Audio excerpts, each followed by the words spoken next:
बिस्मिल्लाहिर्रहमानिर्रहीम। आज़ाद डिजिटल के साथ मैं हूं फैयाज़ुल हसन चौहान। आज हम 3 इश्यूज़ के ऊपर बात करेंगे। पहला, 27वीं आईनी तरमीम मंजूर हो गई और फील्ड मार्शल आसिम मुनीर जो है वो चीफ ऑफ डिफेंस फोर्सेस बन के उनकी दोबारा से नोटिफिकेशन उनका हुआ और 5 साल के लिए 2030 के लिए वो तमाम आर्म फोर्सेस के चीफ बन गए। एक वो इशू। दूसरा, 27वीं आईनी तरमीम के तनाजुर में 2 जजेस ने इस्तीफ़ा दिया और बहुत से जजेस इस्तीफ़ा देने को तैयार बैठे हुए हैं। और तीसरा टॉपिक इरफान सदीकी साहब के हवाले से, मरहूम इरफान सदीकी साहब के हवाले से, जो नकदा कोका की गलीज़ तरीन तहरीक इंसाफ की सोशल मीडिया के कतूरों ने जो उनके हवाले से की, उसके हवाले से मैं कुछ बातें आपके सामने रखूँगा। अब पहली चीज़, 27वीं आईनी तरमीम मंजूर हुई और फील्ड मार्शल आसिम मुनीर कल से दोबारा पाकिस्तान की तमाम आर्म फोर्सेस के चीफ ऑफ डिफेंस फोर्सेस बन गए और 5 साल के लिए ये मुद्दत तय हुई। 2030 तक वो इस ओहदे पर फाइज रहेंगे। 2030 को अगर उस वक्त की हुकूमत बेहतर जानेगी तो उनको 5 साल की एक्सटेंशन मिल जाएगी, अदरवाइज वो 2030 को रिटायर्ड होंगे। अच्छा, मैं आप सब दोस्तों को ना बड़ी दिलचस्प कुछ हिस्ट्री आपके सामने रखूंगा। मकाफात अमल देखें, अल्लाह पाक की रजा देखें, अल्लाह पाक की विल और विश देखें और अल्लाह पाक का सिस्टम देखें। यही आसिम मुनीर थे कि जनाब जिनको हटाया गया बानी तहरीक इंसाफ की तरफ से सिर्फ इस वजह से कि उन्होंने बानी तहरीक इंसाफ, उनकी मिसेज, उनकी बहनों, उनकी वज़ीर आज़म हाउस के अंदर मौजूद इर्द गिर्द के लोगों की करप्शन, अखलाकी और माली बरमला करप्शन के ऊपर उनको इंटीमेट किया था कि जनाब मैं ISI चीफ की हैसियत से मेरा फ़र्ज़ बनता है कि मैं आपको बताऊं कि भाई ये कुछ हो रहा है। उल्टा ये कि उनको अप्रिशिएट किया जाता, उनको बकअप किया जाता कि तुमने एज अ चीफ स्पाई बेहतरीन ड्यूटी सर अंजाम दी है और बिल्कुल मैं इसके ऊपर नोटिस लेता हूँ। और ऐसी की तैसी कि मेरी जैसी पार्टी के जो बड़ी तहरीक इंसाफ और बड़ी अदल इंसाफ और बड़ी करप्शन के खिलाफ जनाब नन्हे खान फन्ने खान है, उसके छतरी तले और मेरी वजारत उसमें के छतरी तले। उसके उल्ट उसी वक्त जनरल बाजवा आर्मी चीफ को फोन करके कहा गया कि फौरी तौर पे इसको कहो कि ये इसको फारिग किया जाए। और इसने रेड लाइन क्रॉस की है। रेड लाइन मेरी बीवी, मेरी बहनों के हवाले से और मेरे इर्द गिर्द के फ्रंटमैन के हवाले से उसने उंगली उठाई है, ऑब्जेक्शन क्रिएट किया है, उनकी फाइलें मुझे दिखाई हैं। तो जनाब फिर छुट्टी के दिन जनाब फारिग कर दिया।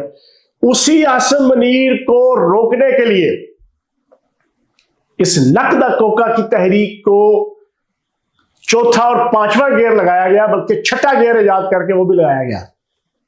और पूरे सहूलतकार जितने थे अदारों के अंदर, एजेंसियों के अंदर, मीडिया के अंदर, सहाफत के अंदर, ब्यूरोक्रेसी के अंदर, हर कोने खुदने में और स्पेशली जुडिशरी के अंदर सारों ने मिलकर पूरा जोर लगाया।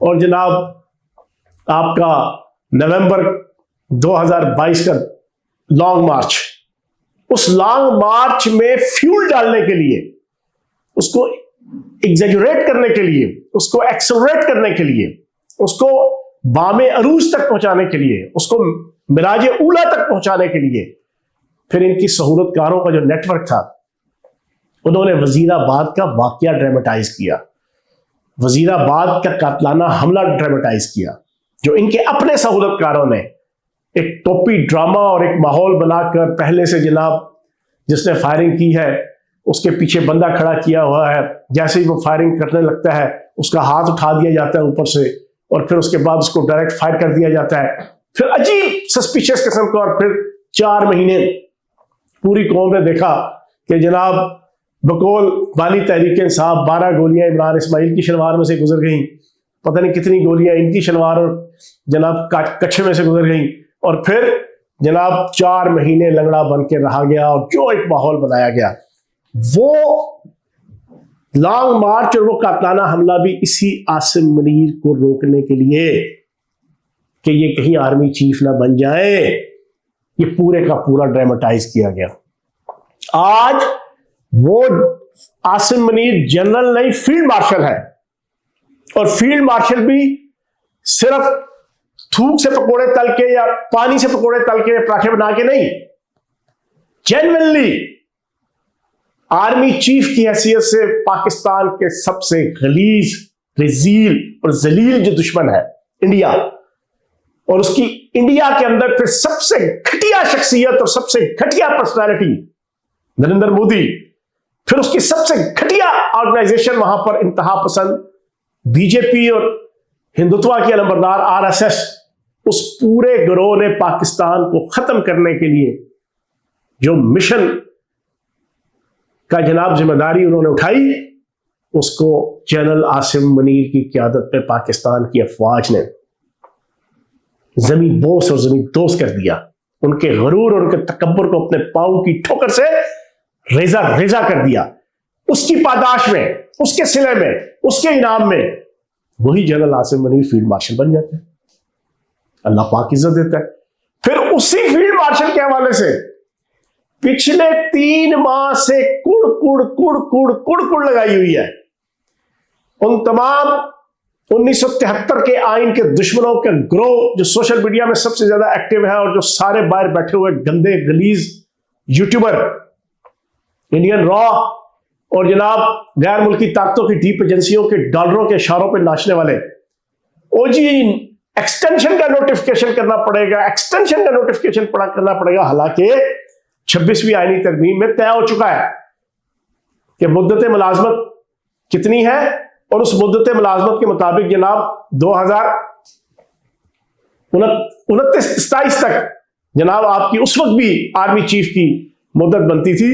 लेकिन अल्लाह पाक की शान देखें, इस नए 27वीं तरमीम के जरिए से वो कुड़ भी उनकी खत्म कर दी, और जनाब आर्मी चीफ 5 साल के लिए आज के दिन से स्टार्ट हो गया, और वो चीफ ऑफ डिफेंस फोर्सेस के हैसियत से 2030 तक आर्मी चीफ है। और आर्मी चीफ ही नहीं, तमाम जो फोर्सेस है उनके चीफ रहेंगे। भी अल्लाह का निज़ाम है। कहां पे वो आसिम मुनीर के जिनके हवाले से इन्होंने सोचा था कि मैंने उसको कूड़ेदान में डाल दिया है, ये बानी तहरीक इंसाफ और ये कैदी नंबर 420 से समझते थे। लेकिन अल्लाह पाक की जात है, और तो इज्जु मंतशा व तज़ुल्लु मंतशा बियदिकल खैर इन्नका अला कुल्लि शैइन कदीर। इज्जत और जिल्लत के फैसले जमीनों पे नहीं, आसमानों पे होते हैं, और आसमानों पे बैठने वाला इज्जत और जिल्लत के फैसले बज़ाहिर अमलों की बुनियाद पे नहीं, नीयतों की बुनियाद पे करता है कि इंसान की नीयत क्या है। इस कैदी नंबर 420 की नीयत ये थी कि मेरे अलावा, मेरी जात के अलावा, और फिर उसके पीछे जितने उनके हैंडलर्स थे, उनके पैटर्न और चीफ पैटर्न थे, उनके आका थे, उनके मास्टर्स थे, उनकी नीयत थी पाकिस्तान के हवाले से बड़ी सवीर, बड़ी खतरनाक, पाकिस्तान के जोग्राफिया के हवाले से, पाकिस्तान की एटमी प्रोग्राम के हवाले से, पाकिस्तान के अंदर नामूस रसालत और ख़त्म नबूवत के कवानीन के हवाले से, पाकिस्तान की इजराइल के हवाले से जनाब फ्यूचर के प्लान, इस तरह की पाकिस्तान का एटमी प्रोग्राम, उनकी नीयत कुछ और थी। लेकिन फील्ड मार्शल आसिम मुनीर की नीयत थी कि मैं बीइंग अ पाकिस्तानी, मैंने पाकिस्तान को बचाना है, मैंने being a army chief Pakistan का तहफ़्फ़ुज़ करना है, मैंने बीइंग अ लीडर ऑफ पाक फोर्सेस, मैंने पाकिस्तान के ऊपर आने वाली हर मैली आंख को निकाल देना है, फोड़ देना है। तभी वो बरमला कहते थे कि तुम्हारी आइंदा आने वाली 10 नस्लें भी पाकिस्तान को नुकसान नहीं पहुंचा सकती, तुम्हारी ऐसी की तैसी। ये फिक्रा पूरे 25 करोड़ पाकिस्तानियों के दिमाग में जब गूंजता है तो फरते जज्बात से उनके मुंह से दवा निकलती है जनाब फील्ड मार्शल आसिम मुनीर के लिए। तो आज वो फील्ड मार्शल आसिम मुनीर 5 साल के लिए मजीद इज्जत, एहतराम, वकार, डिग्निटी, शोहरत की बुलंदियों पर फाइज होकर आज जनाब वो चीफ ऑफ डिफेंस फोर्सेस है। और दूसरी तरफ वो शख्स वो कुड़ कुड़ के अपनी हसद की आग में, अपने कीना की आग में, अपने बुग़्ज़ की आग में वो इस वक्त जनाब अडयाला जेल में सड़ रहा है। और फिर वो ट्वीट करता है घटिया किस्म के, गलीज किस्म के, कभी पाक अफवाज के खिलाफ, कभी पाक फौज के खिलाफ, कभी आर्मी के खिलाफ, कभी एजेंसीज के खिलाफ, कभी फील्ड मार्शल के खिलाफ।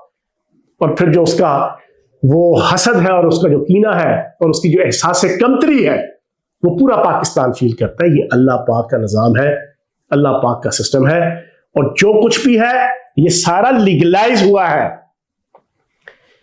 पूरा एक आईनी कानूनी प्रोसेस और असेंबली का, पार्लियामेंट का राइट है कि वो जो मर्जी अमेंडमेंट करे, उसको राइट है इस चीज की, और उसी राइट के तहत पाकिस्तान की मौजूदा पार्लियामेंट ने ये सारी की सारी 27वीं आईनी तरमीम करवाई। दूसरा इशू, इस 27वीं तरमीम के ऊपर 2 जजेस ने रिजाइन किया। मैं आपको सच्ची बात बताऊं, जो बानी तहरीक इंसाफ ने और कैदी नंबर 420 ने अपनी फील्डिंग सेट की थी ना अपने 10-15 साल के इक़्तिदार की, उसमें बुनियादी किरदार जनाब इसमें justice Saqib Nisar, justice Bandial, justice Ijazul Ahsan, justice Baqar Naqvi और जस्टिस मुनीब, आपके जनाब जस्टिस ये मंसूर और आपके जनाब जस्टिस अतरम मिनल्लाह। ये अतरम मिनल्लाह साहब से कोई पूछे और मंसूर साहब, 2 चीजें करूंगा बात। जस्टिस मंसूर से पूछे कि आपने बड़ा लंबा चौड़ा एक लेटर लिखा कि मैंने आइन के तहत, कानून के तहत, और अहमद फराज के अशार लिख के कि मैं बड़ा नन्हे खान फन्ने खान, चाचा मामा ताया पढ़ू आइन और कानून की अलम बरदारी का और अमलदारी का, तो मैं इस वजह से रिजाइन कर रहा हूं। दुनिया की अदालती हिस्ट्री में और अदालती तारीख में, सिर्फ पाकिस्तान नहीं, दुनिया की, और रोजे अजल से लेकर रोजे अबद तक, हज़रत आदम अलैहिस्सलाम से लेकर क़यामत आने तक, दुनिया की किसी माशरे और सोसाइटी के अंदर किसी अदालत ने ऐसा थका हुआ फैसला नहीं दिया जो इन्होंने जुलाई 2023 के अंदर, 24 के अंदर इन्होंने दिया था तहरीक इंसाफ को सीटें दिलवा के। वो तहरीक इंसाफ की जिसने अपनी इस पिटीशन के हवाले से ना इलेक्शन कमीशन के अंदर दरखास्त दी हुई थी एज अ पार्टी, ना हाई कोर्ट के अंदर दी हुई थी, ना हाई कोर्ट के किसी अपील के अंदर, ना सुप्रीम कोर्ट के किसी अपील के अंदर, और सुप्रीम कोर्ट के उस केस के अंदर वो पार्टी ही नहीं थे, उनका लेना देना ही नहीं था, न 3 में न 13 में as a party Tehreek Insaf. Mansoor Ali Shah साहब ने जनाब सखी बनकर पूरी सखावत दिखाते हुए, उस वक्त उनको इंसाफ याद नहीं आया, उस वक्त उन्हें महसूस नहीं हुआ कि वो कितना बड़ा ब्लंडर कर रहे हैं। काजी फायज ईसा को इंसान 100 बुरा कहे, उसने जो फैसला किया आइन और कानून के मुताबिक किया। आइन और कानून जज्बात से नहीं चलते, एहसास से नहीं चलते, वो प्रूफ से चलते हैं, वो आर्गुमेंट से चलते हैं, वो गवाही से चलते हैं। तो सबसे बड़ा प्रूफ ये था जो काजी फायज ईसा ने तहरीक इंसाफ को इंतखाबी निशान ना देने का।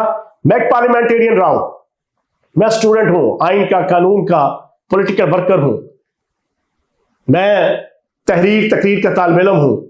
मैंने जो कुछ पढ़ा देखा, आइन के जो पॉलिटिकल एक्ट है पाकिस्तान का, उसके तहत किसी पॉलिटिकल पार्टी को रजिस्टर ही नहीं, क्या कहते हैं उसको, इंतखाबी निशान ही नहीं मिल सकता, और वो किसी इलेक्शन के लिए फिजिबली नहीं करार पा सकती अगर उसने इंट्रा पार्टी इलेक्शन ना करवाया हो और उसका पूरे का पूरा प्रोसेस और उसकी डॉक्यूमेंटेशन इलेक्शन कमीशन में जमा ना कराई हो।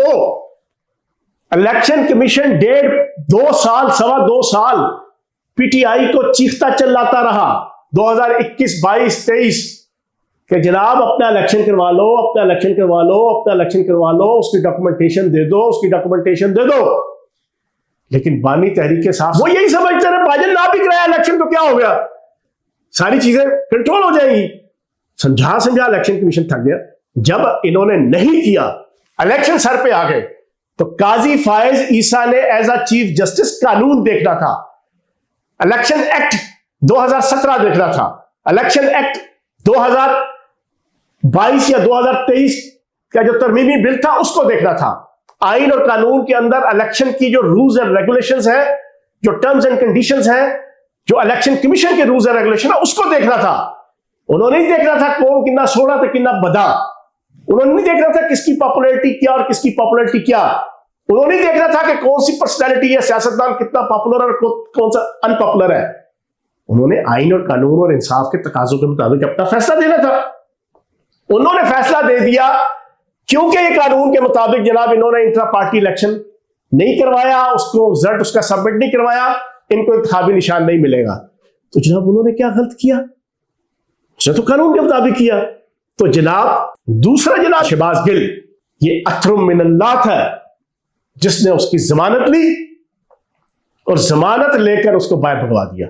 और वो आज बाहर बैठ के पाकिस्तान की रियासत को, अदालत को, जोग्राफिया को, असूल को, एथिक्स को, वैल्यूज को, अदारों को, फौज को, एजेंसियों को वो गालियां देता फिर रहा है।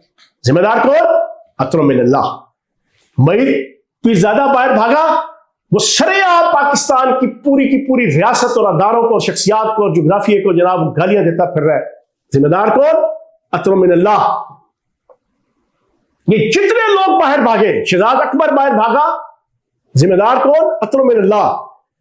इन बेशर्मों को ये ख्याल नहीं आया कि तुमने पाकिस्तान की आइडेंटिटी, सॉवरेनिटी सारों को दांव पे लगाया। क्यों? कि तुम्हारे पीछे इंटरनेशनल मास्टर्स और तुम्हारे डोमेस्टिक वो मोहसिन के जो तुम्हें लेके आए थे, वो सहूलतकार, तो उनके निमक हलाली करते हुए धरती मां के साथ बेवफाई करते रहे। आज पाकिस्तान को गालियां दे रहा है बाहर बैठ के जो बेगैरत और जो कतूरा, उसकी जिम्मेदारी इन अथरुम मिनल्लाह से लेकर पूरी जुडिशरी के उन लोगों के ऊपर है जिन्होंने इनको जमानतें देके बाहर भिजवाया। बाकी बहुत लंबी चौड़ी बातें हैं, मैं अगर स्पेशली अथरुम मिनल्लाह के हवाले से करना चाहूं तो मेरे पास बड़ी चीजें वो किसी और टाइम पे रखेंगे। और तीसरी और आखिरी इशू जिस पे आज बात करनी है, इरफान सिद्दीकी साहब। मैं तहरीर का तालिब इल्म हूं। मैं आपको सच्ची बात बताऊं, मौलाना अव्वल कलाम आजाद 19वीं और 20वीं सदी के, स्पेशली 20वीं सदी के, उनके मुकाबले का कोई राइटर नहीं था। उर्दू की तर्ज तहरीर, नसर निगारी उन पे खत्म थी। और 21वीं सदी का और 20वीं सदी के आखिर में और 21वीं सदी का अगर कोई मौलाना अव्वल कलाम आजाद 2 था, जिनके हाथ में अल्लाह पाक ने एक खुसूसियत रखी थी कि खूबसूरत नसर निगारी है, खूबसूरत उर्दू की तहरीर, बेहतरीन जुमलों के साथ, जुमलों का बनावट खत्म थी इरफान सिद्दीकी साहब पे।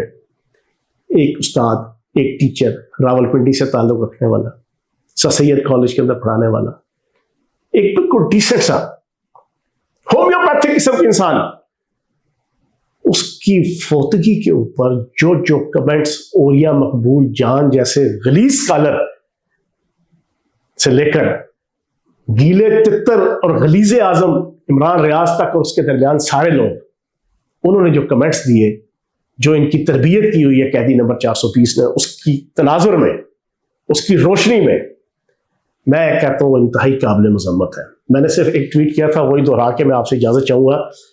मैंने इसके ऊपर आज से 2 दिन पहले ट्वीट किया था कि दुनिया के अंदर कोई भी इंसान अगर उसका कोई जानी माली जाती दुश्मन मर जाए तो उसके मरने पे इंसान या तो उसकी तारीफ करेगा, कोई भी इंसान जिसका वो दुश्मन हो, अगर तारीफ नहीं करेगा तो खामोश रहेगा। लेकिन जो किसी इंसान के मरने पे उसका जनाजा होने से पहले सरे आवाम, सरे बाजार और उसकी फुड़ी के ऊपर खड़े होके उसके खिलाफ जायज या नाजायज बकवास करे, वो मुसलमान तो दूर की बात, वो इंसान तो दूर की बात, वो जानवरों के तीसरे दर्जे की घटिया नस्ल से जो है वो ताल्लुक रखता है। अल्लाह पाक हमें पाकिस्तान की, अपने मुल्क की और सोने धरती की दिफा के लिए अपना तन मन धन लगाने की तौफीक अता फरमाए। Thank you very much.